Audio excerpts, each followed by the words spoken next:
Hey guys, in this video, I'll show you how to add Adobe Fonts to your WordPress website. Let's begin. Before we start, just remember, you do need an active Adobe Creative Cloud subscription to use Adobe Fonts. All right, head over to your WordPress dashboard. On the left-hand menu, go to Plugins and click Add New.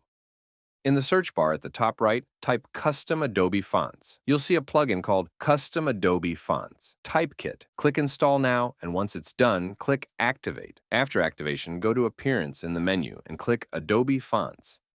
Here, it will ask you for a project ID. On the right side of the screen, there's a link to get that ID. Click it. You'll be taken to the Adobe Fonts website and prompted to log into your Adobe account if you aren't already. Once you're in Adobe Fonts, click on All Fonts and browse through their library. Pick a font you want, for example.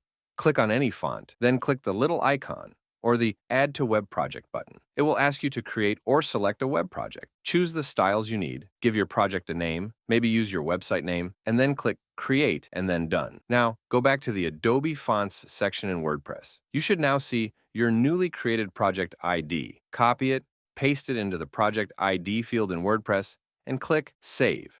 Once you do that, all the fonts you added to that Adobe web project will appear in your WordPress dashboard. Now, to apply these fonts to your site, go to Appearance, Customize.